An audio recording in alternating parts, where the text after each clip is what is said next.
히브리서 10장 5절부터 10절까지의 말씀입니다. 그러므로 주께서 세상에 임하실 때에 이르시되 하나님이 제사와 예물을 원하지 아니하시고 오직 나를 위하여 한 몸을 예비하셨도다. 번제와 속죄제는 기뻐하지 아니하시나니 이에 내가 말하기를 하나님이여 보시옵소서. 두루마리 책에 나를 가리켜 기록된 것과 같이 하나님의 뜻을 행하러 왔나이다. 위에 말씀하시기를 주께서는 제사와 예물과 번제와 속죄제는 원하지도 아니하고 기뻐하지도 아니하신다 하셨고 이는 다 율법을 따라 드리는 것이라. 그 후에 말씀하시기를 보시옵소서. 내가 하나님의 뜻을 행하러 왔나이다 하셨으니 첫째 것을 패하심은 둘째 것을 세우려 하심이라. 이 뜻을 따라 예수 그리스도의 몸을 단번에 들이심으로 말미암아 우리가 거룩함을 얻었노라. 아멘. 아멘. 이 시간 먼저 우리 인사 한번 나눴으면 좋겠습니다. 하나님께서는 당신을 사랑하십니다. 잘 오셨습니다. 우리 인사하겠습니다. 좌우 앞뒤에 계신 분들하고 같이 인사했으면 좋겠습니다. 하나님은 여러분을 사랑하십니다. 우리를 사랑하시는 그 하나님의 은혜 앞에 나오신 여러분을 주님의 이름으로 환영합니다. 오늘 함께 나누는 말씀 가운데에 하나님이 정말 원하시는 산 제사가 무엇인가 우리는 좀 깨닫는 귀한 시간이 되어졌으면 좋겠습니다. 본문 5절의 시작을 보면 그러므로라고 되어 있습니다. 제가 책을 보거나 어떤 글귀를 볼 때에 가장 주목하여 보는 단어가 있다라고 하면 바로 그러므로입니다. 왜냐하면 이 그러므로는 앞에 있는 모든 내용들을 다 받아주는 전치사의 접속사의 역할을 하기 때문입니다. 앞에 말하였던 모든 내용들을 정리할 때 그러므로라고 이야기하면서 정말 하고자 하는 내용을 이야기하기 때문이지요. 그렇다면 그러므로로 시작하는 이 5절의 앞의 내용, 1절부터 4절의 내용은 무엇을 얘기하는가? 우리가 계속해서 보았던 내용의 연장입니다. 히브리서를 통해서 우리는 더 좋은 언약과 더 좋은 제사, 그리고 더 좋은 제물, 그리고 더 좋은 대제사장에 대한 말씀들을 계속해서 들어왔습니다. 더 좋다라고 하는 건 무엇인가는 좋지 않은 것이 있는데 이것보다 더 좋은 것이 있다라고 비교급으로 이야기하지요. 세상에 우리가 드리는 많은 제사와 제물들 그리고 여러 가지 것들을 이야기할 때에 그것보다 더 좋은 것, 계속해서 더 좋은 것을 말씀하실 때에 우리에게 정말 좋은 분은 예수 그리스도다라고 히브리서는 계속해서 말씀하고 있습니다. 사랑하는 성도 여러분, 여러분의 심령 가운데 가장 좋으신 분은 예수님이십니까? 아멘이십니까? 우리의 심령 가운데에 가장 자랑할 만한 분, 가장 좋다 여기는 것, 그 무엇과도 바꿀 수 없는 분, 그분은 예수님이 되시기를 주님의 이름으로 축복합니다. 계속해서 더 좋은 언약, 더 좋은 제사를 이야기했는데 오늘 보는 말씀 1절부터 4절 함께 읽지는 않았지만 이 히브리서 10장의 1절부터 4절의 내용도 율법과 제사에 대한 내용들을 계속해서 이야기합니다. 율법은 장차 올 좋은 일의 그림자일 뿐이요 참 형상이 아니므로 해마다 늘 드리는 것 같은 제사로는 나아오는 자들을 언제나 온전하게 할 수 없느니라 라고 이렇게 1절을 시작합니다. 제사를 드립니다. 무엇 때문에 제사를 드립니까? 온전하여지기 위해서입니다. 우리의 죄를 이 짐승의 피로 인하여서 깨끗하게 씻음받고 우리가 깨끗하여지기 위해서 제사를 드리는 것입니다. 그런데 이 제사를 향하여서 오늘 본문에 보니까 온전하게 할 수 없느니라 라고 1절에 말하고 있습니다. 왜 그런 것일까요? 제가 글을 보고 있는데 이런 글을 보게 되었습니다. 어항 속에 물고기들이 살고 있는 겁니다. 그런데 이 어항 속에 살고 있는 물고기들이 어항 밖에는 어떤 세상이 있을까 궁금해하기 시작하면서 어항 속에서 밖으로 나가고 싶은 그런 마음이 생겼습니다. 그래서 어항 밖으로 나가기 위해서 열심히 헤엄을 치다가 물 위로 점프를 해보기 시작하는 것이지요. 그런데 이 물고기가 어항 밖으로 열심히 연습한 끝에 퉁 튕겨져 나간 거예요. 어떻게 되었을까요? 심각한 상황이 발생했습니다. 숨을 쉴 수가 없고요. 이제 곧 죽게 되어지는 거예요. 그런데 이 주인이 이 물고기가 퉁 튕겨져 나가는 것을 보고 깜짝 놀라서 막 뛰어오더니 이 물고기를 얼른 집어서 물속으로 다시 쑥 넣어줬습니다. 생명을 얻었지요.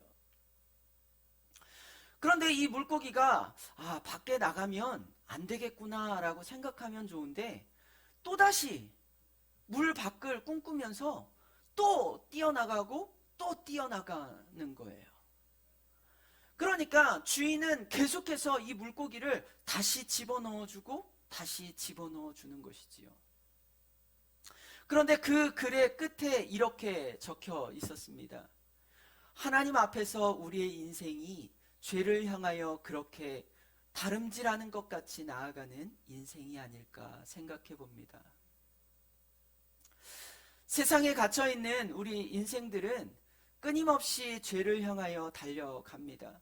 그것이 죽을 길인 것을 알고 있습니다. 그런데 그 죽을 죄를 포기할 수가 없습니다. 또다시 죄 가운데 나아가고 또다시 죄 가운데 나아가는 것이지요. 그 모습을 보시는 우리 하나님은 우리의 죄를 불쌍히 여기시고 긍휼히 여기셔서 우리를 위해서 그 물 가운데 다시 넣어주시는 은혜를 계속해서 반복해서 베풀어 주시는 것입니다. 오늘 우리가 드리는 제사는 우리를 온전하게 할 수 없다라고 말합니다.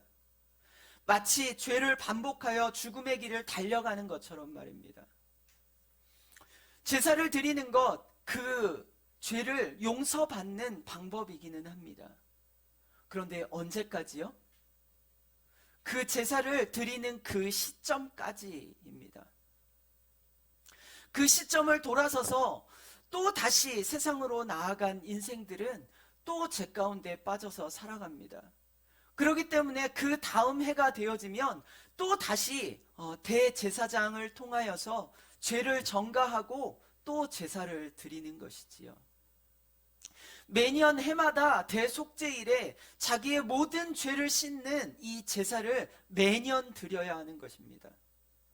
그러기에 제사가 딱 끝나고 나면 나는 깨끗하여졌으나 그것이 그 시점까지인 것입니다.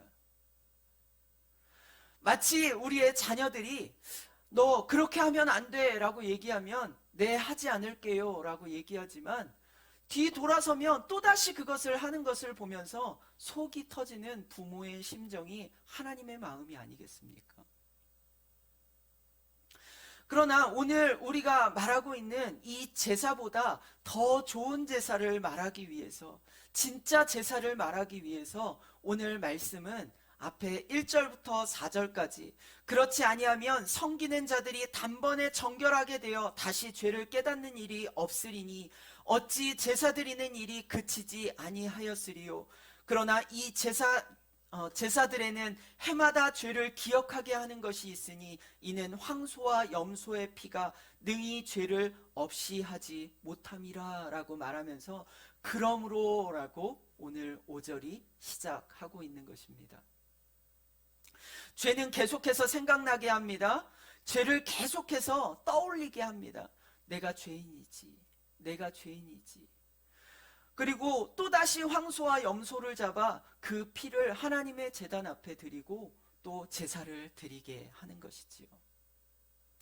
그런데 오늘 본문 말씀에 보면 더 좋은 제사를 이야기하고 더 좋은 제물을 이야기하고 더 좋은 언약을 이야기하고 더 좋은 제사장을 이야기하고 있는 이 히브리서가 그러므로 라고 하는 앞에 내용을 모두 받아서 접속을 시키고 있어요. 어디에다가요? 5절에다가요.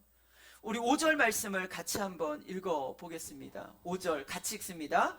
시작. 그러므로 주께서 세상에 임하실 때에 이르시되 하나님이 제사와 예물을 원하지 아니하시고 오직 나를 위하여 한 몸을 예비하셨도다. 번제와 속죄는 기뻐하지 아니하시나니.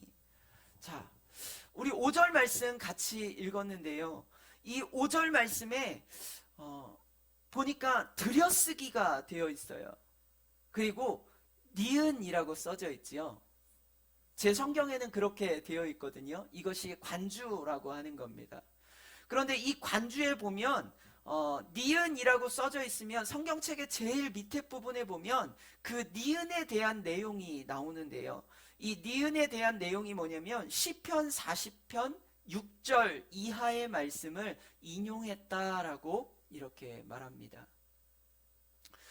시편 40편 6절에 있는 말씀을 인용하여 말씀하는데요.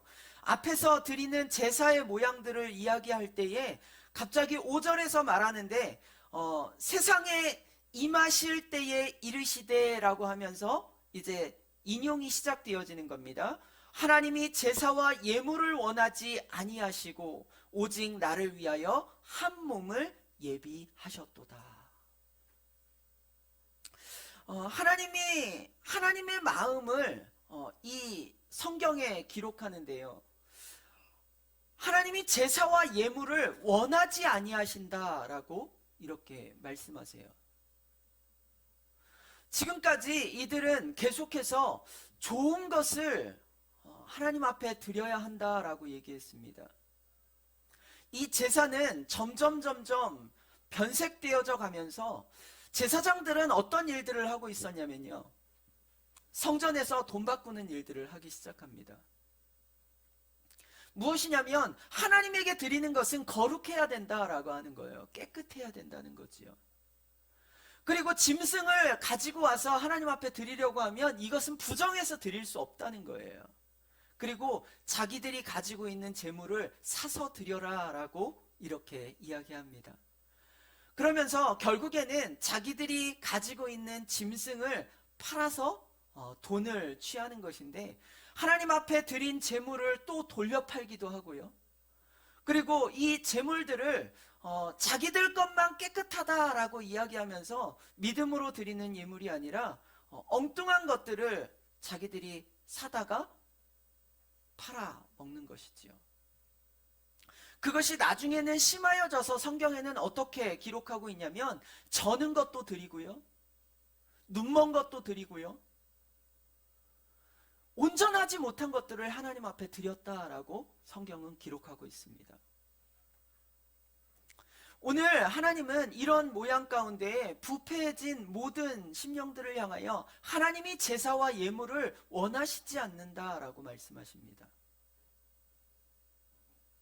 오늘날로 말하면 우리가 드리고 있는 이 예배를 이야기하는 것인데요. 오늘 우리는 하나님 앞에 예배를 드립니다. 거룩한 주일이어서 예배를 드리는데요. 코로나 때문에 이 예배 자리에 많이 나올 수가 없어요. 어떤 분들은 집에서 영상으로 예배를 드리고 있고요. 지금 어떤 분들은 영상으로 예배 드리시기가 조금 힘드신 분들도 계셔서 나와서 이 자리에 앉아 계신 분들도 계십니다. 대한민국이라는 나라는 예배가 굉장히 많은 나라예요. 새벽 예배 있고요. 수요 예배 있고요. 금요 기도회 있고요. 주일 예배 있고요. 주일도 예배가 한 번만 있는 것이 아니고 1부, 2부, 3부, 4부, 5부 큰 교회들은 7부 막 이렇게 예배 드려요. 그리고 저녁 예배도 드리더라고요. 그런데 오늘 제가 말씀을 보면서 하나님이 제사와 예물을 기뻐하지 아니하시고 라고 하는 이 말씀을 보면서 하나님이 우리의 제사를 기뻐하지 아니하실까? 생각해 보게 되었습니다. 하늘남은교회를 통해서 드리는 이 예배는 하나님이 기뻐하시는 예배일까요? 아니면 형식과 모양들로만 갖춰지고 마음이 없고 중심이 없는 예배로 하나님 앞에 드려지고 있을까요?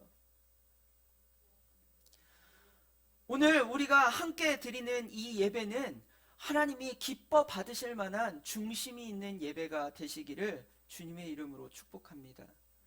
오늘 이 예배를 기뻐하지 아니하시고 예물을 기뻐하지 아니하신다라고 말씀하시는 말씀 뒤에 6절 7절에 보면 번제와 속죄제는 기뻐하지 아니하시나니 이에 내가 말하기를 하나님이여 보시옵소서 두루마리 책에 나를 가리켜 기록된 것과 같이 하나님의 뜻을 행하러 왔나이다 라고 이렇게 선언합니다. 이 말씀이 인용이라고 말씀드렸어요. 어디서 인용한 말씀이라고요? 시편 40편 말씀을 인용한 거라고요. 시편은 저자가 있을 텐데요. 누가 썼을까요? 다윗이 썼겠지요. 이 시편 다윗이 쓴 시편이거든요. 그런데 제가 말씀을 보면서 궁금함이 생겼습니다. 7절에 보니까 이에 내가 말하기를 이라고 하는데 여기서 내가 말하는 것 누가 말하는 것일까요? 내가 말하기를.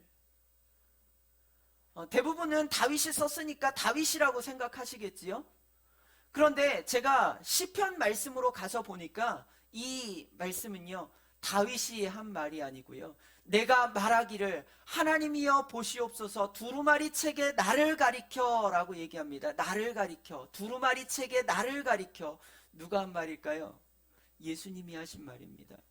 그래서 시편 40편 말씀에 가서 보면 6절의 시작이 이렇게 말하고 있습니다. 내 귀에 들렸다. 그러니까 히브리서 기자는 지금 더 나은 제사와 제물을 이야기할 때에 시편 40편을 통하여 내 귀에 들렸다라고 얘기하는 다윗의 말을 인용하고 있는 건데요.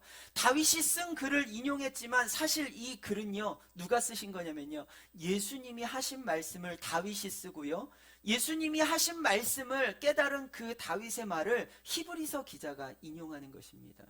이중인용이라고 할 수 있는 것이지요. 이해가 되십니까? 예, 다윗이 쓴 것이 아니고요. 다윗의 귀에 들리게 해주신 그 음성을 기록한 것이 시편 40편이에요. 시편 40편 말씀으로 가서 같이 한번 읽어보려고 합니다. 시편 40편 6절 한번 찾아보도록 하겠습니다.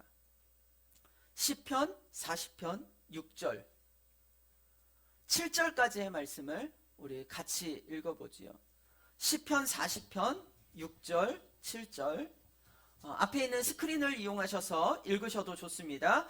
우리 목소리를 내어서 같이 한번 읽어봅니다. 시작. 주께서 내 귀를 통하여 내게 들려주시기를 제사와 예물을 기뻐하지 아니하시며 번제와 속죄제를 요구하지 아니하신다 하신지라. 그때에 내가 말하기를 내가 왔나이다. 나를 가리켜 기록한 것이 두루마리 책에 있나이다. 그렇습니다. 이 말씀은 다윗이 쓴 시이지만 다윗의 귀 가운데 들려주신 음성입니다. 그래서 다윗이 이 음성을 듣고 두루마리 책에 기록되어진 예수님의 이 말씀을 그대로 받아 적는 거예요. 그런데 제가 보니까 뭐라고 얘기하냐면 제사와 예물을 기뻐하지 아니하신다라고 얘기해요. 당시 시대가 어느 시대입니까? 구약시대예요. 구약시대에는요 제사와 예물은 중요합니다. 이것이 없으면 하나님 앞에 사함을 받을 수가 없어요.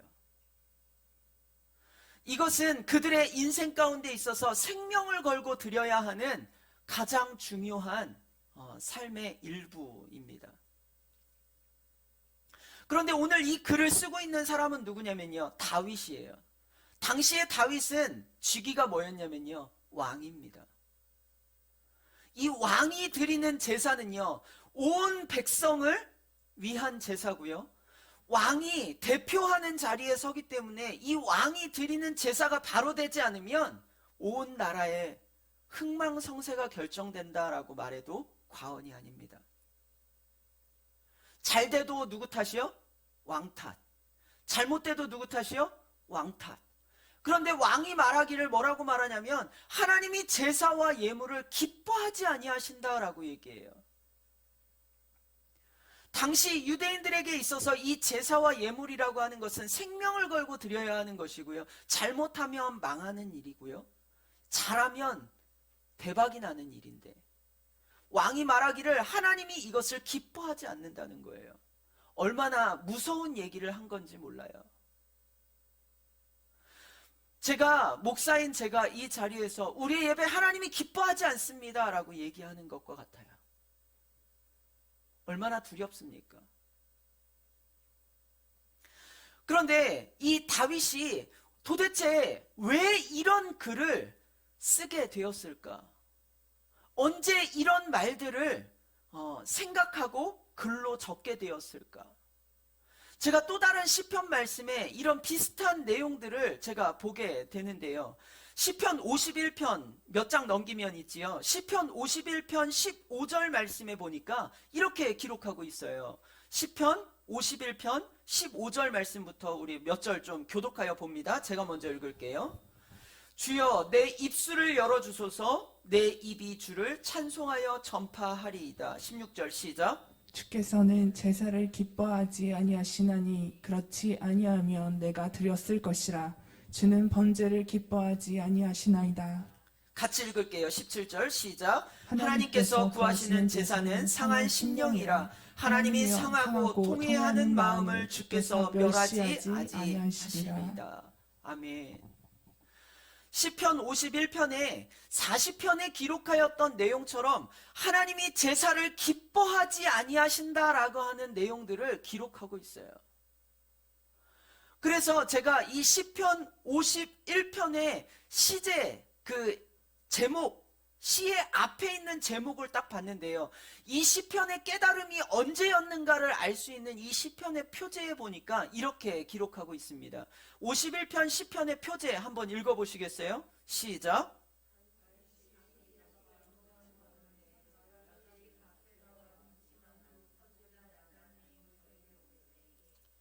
언제예요? 그렇습니다. 선지자 나단이 왔을 때 깨달았다라고 얘기해요.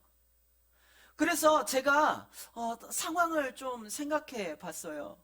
다윗은요 천하의 몹쓸 죄를 지었습니다. 밧세바라고 하는 여자를 범하는 일인데요. 사무엘하 12장에 보면 어느 날 나단 선지자가 이 다윗 왕을 찾아옵니다. 그리고 이야기 하나를 들려주는 것입니다. 한 성읍에 양과 소가 엄청나게 많은 부자와 또 그곳에 아무것도 없고 직접 사서 키우는 새끼 암양 한 마리만 있는 가난한 사람이 살고 있었다는 것입니다. 그런데 그러던 어느 날 한 손님이 부자를 찾아오게 되었는데 이 부자가 이 손님을 대접하기 위해서 무엇을 대접할까 고민하다가 자기의 그 많은 양과 소들을 한 마리 잡아서 준 것이 아니고 이 가난한 사람에게 딱 하나밖에 없는 새끼 암양을 잡아서 대접을 했다는 것입니다. 그 얘기를 들려주면서 다윗에게 묻습니다. 어떻게 하면 좋겠습니까? 그랬더니 성경에 정확하게 다윗이 이렇게 말했다라고 기록하고 있는데 이를 들은 다윗은 크게 노하며 말하기를 여호와의 사심을 가리켜 맹세하노니 이 일을 행한 사람은 마땅히 죽을 자라.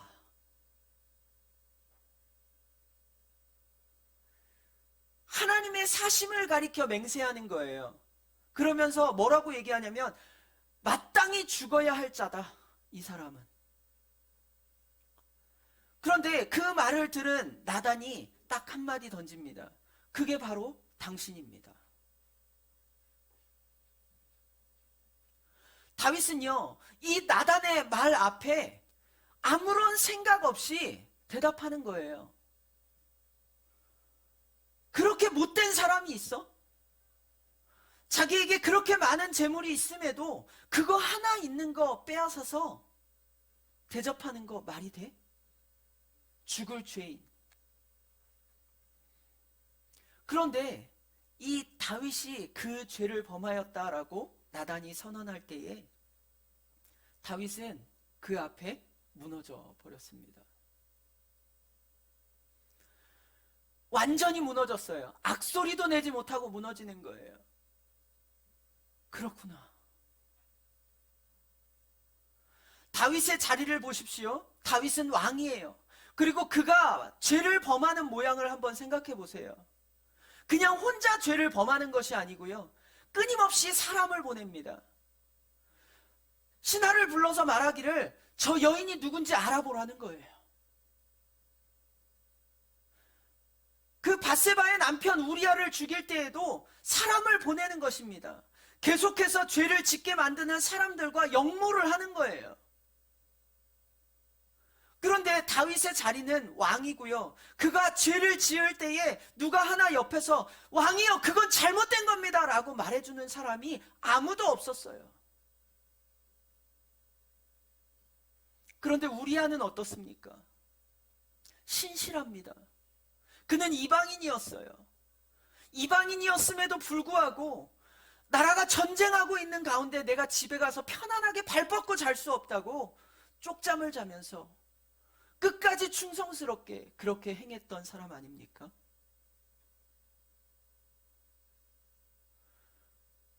다윗은 죄를 범하는 일에 앞장서 갔습니다.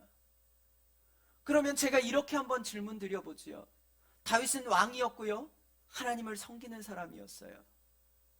그는 제사를 하나님 앞에 드리지 않았을까요? 제물을 드리지 않았을까요? 그의 아들 솔로몬은 왕이 되어서 하나님 앞에 감사하며 드린 제물들을 1000번제라고 얘기합니다. 1000마리의 소를 하나님 앞에 드리는 거예요.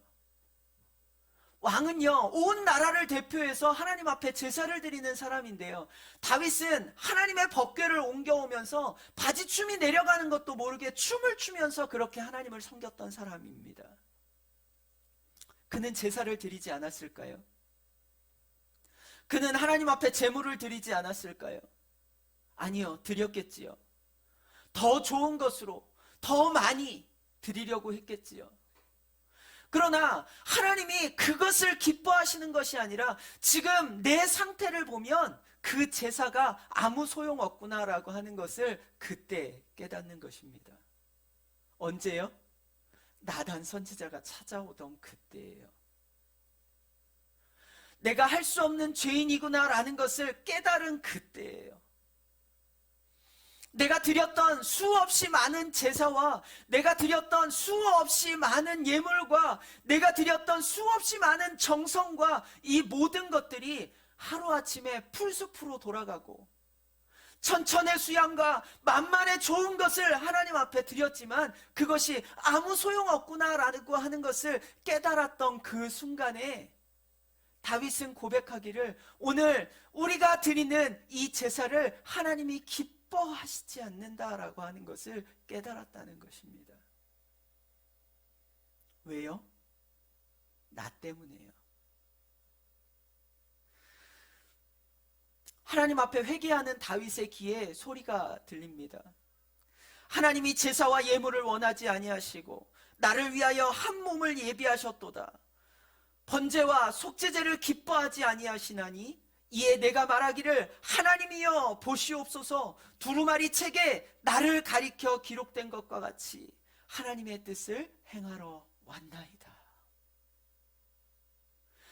예수 그리스도의 음성이 귀 가운데 들립니다. 우리의 죄를 사해 주시기 위해서 예수님이 이 땅에 오셨다라고 하는 겁니다. 하나님이 그를 이 땅 가운데 보내셨고 용납하시겠다라고 하는 예표입니다. 나의 죄를 씻기는 예수의 피밖에 없는 그 예수 그리스도가 다윗에게 깨달아진 겁니다.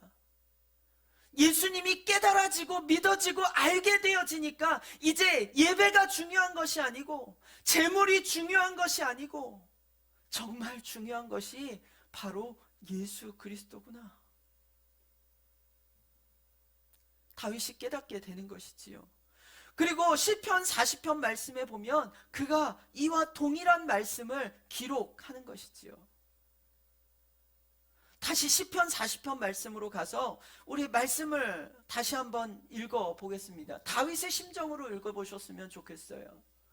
내가 제사를 드리고 예배를 드리지만 이 예배와 제사, 예물, 많은 것들이 하나님 없이는 아무것도 아닌 거예요. 그래서 5절부터 7절까지 기록하는 이 말씀 가운데 6절, 7절만 한 번 더 읽어봅니다. 다윗의 심정으로 읽어보시기 바랍니다. 같이 읽습니다. 시작. 주께서는 내 귀를 통하여 내게 들려주시기를 제사와 예물을 기뻐하지 아니하시며 번제와 속죄제를 요구하지 아니하신다 하신지라. 그때에 내가 말하기를 내가 왔나이다. 나를 가리켜 기록한 것이 두루마리 책에 있나이다. 깨닫게 되어진 것입니다. 들려진 거예요. 하나님의 음성이. 얼마나 기뻤을까요? 제가 죄를 정의해 보고 싶습니다. 죄란 무엇인가? 이것은 제가 내리는 정의는 하나님과의 단절입니다. 죄를 가지고는 하나님 앞에 나아갈 수 없습니다.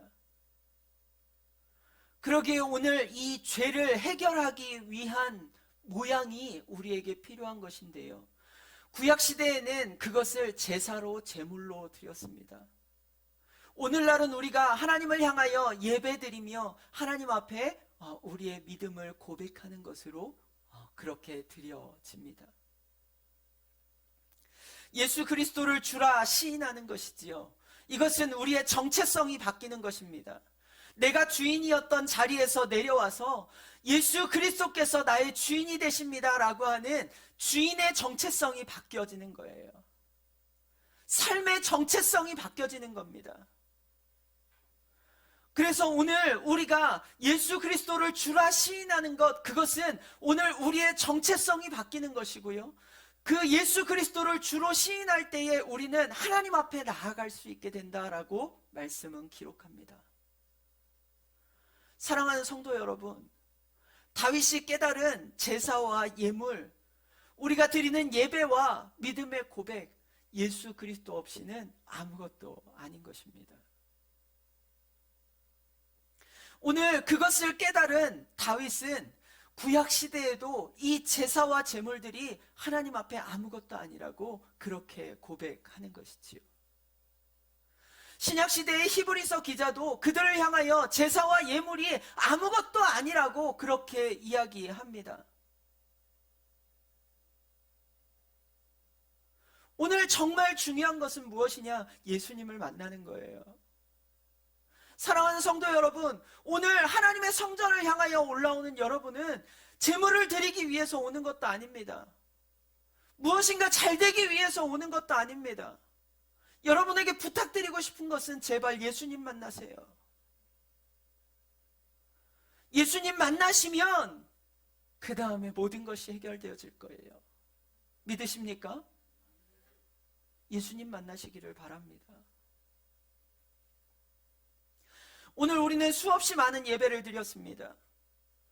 코로나로 이 예배의 자리 가운데 나올 수 없는 상황들이 생기니까 목사님들이 불철주야 아주 애를 씁니다. 어떻게 하면 예배를 다시 모일 수 있을까? 머릿속에 그 생각밖에 없어요. 어떻게 하면 한 번 더 모일 수 있을까? 한국교회 특히 심합니다. 제가 주중에도 계속 전화를 받아요. 이 상황에도. 목사님들 모임 참여해달라는 거예요. 이거 같이 하자는 거예요. 하나같이 다 거절했어요. 아니요. 성도님들하고 약속했습니다. 저 안 갈 거예요. 모이는 것이 중요한 것이 아니더라고요. 우리가 모여서 하는 것이 얼굴 보는 것은 좋을 수 있지만 그것이 중요한 것이 아니더라고요. 성경에는 구약 성경에 끊임없이 이야기했어요. 우리가 드리는 제사, 우리가 드리는 예배, 우리가 드리는 예물, 이것들을 하나님이 기뻐 받으시지 않는데요. 어떨 때요? 예수님 없이 할 때요. 그래서 이사야 선지자는 이렇게 얘기합니다. 이사야서 1장 11절 12절 말씀해 보니까 같이 읽어볼까요? 이사야서 1장 11절 12절 같이 읽어봅니다. 시작. 여호와께서 말씀하시되 너희의 무수한 재물이 내게 무슨 유익이? 나는 순양의 번제와 살찐 짐승의 기름에 배불렀고 나는 수송아지나 어린 양이나 순염소의 피를 기뻐하지 아니하노라. 너희가 내 앞에 보이러 오니 이것을 누가 너희에게 요구하였느냐? 내 마당만 밟을 뿐이니라. 우리가 얼굴 보이러 하나님 앞에 나오는 경우도 있더라는 거예요. 중심 없이. 그랬더니 이사야 선지자가 얘기해요. 마당만 밟을 뿐이라. 미가 선지자는 미가서 6장 말씀해 보니까 6절 7절에 이렇게 말합니다. 내가 무엇을 가지고 여호와 앞에 나아가며 높으신 하나님께 경배할까? 번제물로 1년 된 송아지를 가지고 그 앞에 나아갈까? 여호와께서 천천의 순양이나 만만의 강물 같은 기름을 기뻐하실까? 내 허물을 위하여 내 맏아들을 내 영혼의 죄로 말미암아 내 몸의 열매로 드릴까? 무엇으로 드리면 하나님이 기뻐하실까를 고민하는 것인데요. 내 영혼의 죄로 말미암아 천천의 수양과 만만의 기름을 하나님 앞에 드린들 이것을 하나님이 기뻐하실까라고 하는 고민을 하고 있는 거예요. 말라기 선지자는 고백합니다. 1장 10절 말씀해 보니까 만군의 여호와가 이르노라. 너희가 내 제단에 헛되이 불사르지 못하게 하기 위하여 너희 중에 성전의 문을 닫을 자가 있었으면 좋겠도다. 내가 너희를 기뻐하지 아니하며 너희가 손으로 드리는 것을 받지도 아니하리라. 하나님의 마음이 오직하면 이렇게 말씀하실까요? 성전을 향하여 올라와서 예배 드리시는데 이 예배 드리는 마음이 시간이 되었기 때문에 그냥 나오는 마음, 예수 그리스도의 사모함도 없이 아무런 중심도 없이 성전을 향하여 올라오는 그 모습들을 하나님이 중심을 보신다면 이 성전을 향하여 뭐라고 말씀하실까요? 문 닫았으면 좋겠다. 울리는 꽹과리와 같고 아무것도 없는 너희들의 그 예배 내가 받지 않겠다.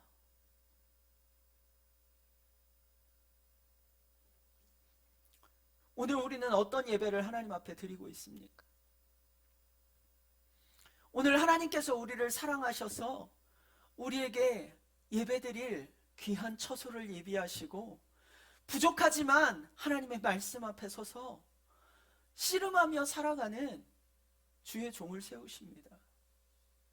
그리고 그 종들을 통하여서 온 땅 가운데 주의 복음이 선포되어지게 하십니다. 이 복음은 땅끝까지 이르러 예수 그리스도의 증거가 되어지고 증인이 되어지기를 원하시는 하나님의 마음을 우리에게 명령하셨습니다. 하나님의 마음이 얼마나 답답하시면 교회 문 닫았으면 좋겠다라고 얘기하실까요? 그러나 그 속에 담겨진 진짜 마음은 무엇입니까? 너희가 마음으로 나를 예배할 수는 없겠니? 너희가 중심을 바로하여 하나님 앞에 신령과 진정으로 예배할 수는 없겠니? 진짜 예수 그리스도를 너희 마음 가운데 주인으로 모시고 너희가 믿음으로 살아갈 수는 없겠니? 오늘 히브리서 기자가 말하고 있는 참 제사는 예수 그리스도를 깨닫는 것입니다. 오늘 예수 그리스도를 깨달으면 모든 것이 바뀌어지기 시작하는 거예요. 위에 말씀하시기를 주께서는 제사와 예물과 번제와 속죄제는 원하지도 아니하시고 기뻐하지도 아니하신다 하셨고 이는 다 율법을 따라 드리는 것이라. 그 후에 말씀하시기를 보시옵소서 내가 하나님의 뜻을 행하러 왔나이다 하셨으니 그 첫째 것을 폐하심은 둘째 것을 세우려 하심이라. 예수 그리스도를 세우려 하심이라 라고 선언합니다. 첫째 것 율법과 제사의 제도들 그것들은 아무것도 아니라는 거예요. 예수님을 믿어야 한다는 겁니다. 이 뜻을 따라 예수 그리스도의 몸을 단번에 들이심으로 말미암아 우리가 거룩함을 얻었노라 라고 말씀하십니다. 할렐루야. 예수 믿으세요. 예수님. 예수님 믿을 때 바뀌는 거예요. 우리 삶이 바뀌는 겁니다. 내가 주인이 아니라 하나님이 주인이 되는 겁니다. 우리 아이들에게 제가 예배 드릴 때마다 얘기해요. 너희들의 삶을 너희 마음대로 결정하고 너희 마음대로 행할 것이 아니라 하나님이 내게 요구하시는 것이 무엇일까 들어라. 나는 하나님을 위해서 무엇을 해야 하는가? 그것을 생각하며 살아라. 나는 밤늦게까지 핸드폰 보고 나 하고 싶은 대로 하고 살고 싶은 것이 그 아이들의 마음입니다. 1시가 돼도 좋고요, 2시가 돼도 좋아요. 그런데 제가 이 코로나가 시작되어지면서부터 아이들한테 부탁했어요. 하나님 마음 좀 생각해라. 하나님 앞에서 내가 일찍 자고 일찍 일어나는 것, 그것도 너희가 해야 할 훈련. 하루에 한 장 말씀 보고 하나님의 말씀이 내게 요구하시는 것이 무엇인지, 내가 살아가면서 하나님 앞에 세워져야 할 모양은 무엇인지 그거 고민하면서 살아라. 이번 주에는 하나님 생각 몇 번 하면서 살았니? 사랑하는 성도 여러분, 한 주를 살아가는 가운데 하나님은 정말 내 주인이십니까? 내가 어느 곳에 있든지 내가 무엇을 하든지 하나님은 참 주인이 되십니까? 오늘 그것이 삶의 제사이며 우리가 살아가는 하나님 앞에서의 삶이에요. 그러기에 우리가 부르는 찬송 가운데 내가 어느 곳에 있든지 그 어디나 그곳이 하늘나라라고 얘기하는데, 성전에 올 때는 하늘나라 같은데요, 성전 밖을 나가면 하늘나라가 아니고 지옥 같은 거예요. 매일매일 입술 가운데는 죽겠어 죽겠어가 입에 붙어 있어요. 얼마나 괴로우면 그 죽겠어가 붙어 있을까요? 주님이 주인 되시지 못하기 때문입니다. 오늘 주님이 주인 되시면 나의 삶이 달라질 거예요. 진짜 주인이 누구인지 한번 돌아보십시오. 하나님 책임져 주실 거지요? 저는 세입자일 뿐입니다. 집이 고장나잖아요. 주인에게 얘기하는 거예요. 고장났어요. 이것 좀 고쳐주세요. 그러면 고민은 누가 하냐면요, 주인이 하는 겁니다. 그래서 그 주인이 어떻게 이것을 고쳐줘야 할까라고 고민하는 거예요. 하나님이 우리의 주인이면요, 우리의 삶을 고치시는 분은 하나님이십니다. 믿으십니까? 이것을 깨달은 다윗이 찬양하지요. 나의 하나님 여호와가 왜 가운데 계시니? 그는 긍휼을 베푸실 전능자시라. 시편 40편이거든요. 시편 40편이라는 이 찬양 앞에 1절부터 계속되어지는 이 말씀 속에 찬양의 가사가 그래요. 말씀을 그대로 옮겨 적은 것인데요, 후렴구에 보면 뭐라고 되어 있어요? 베푸실 전능자시라. 시편 40편 찾아보세요. 시편 40편.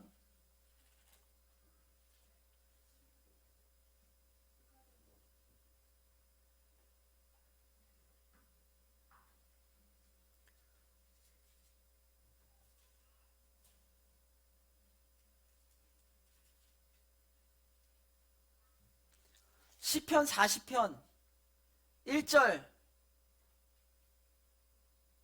읽어볼까요? 시편 1편 읽어보세요. 시작.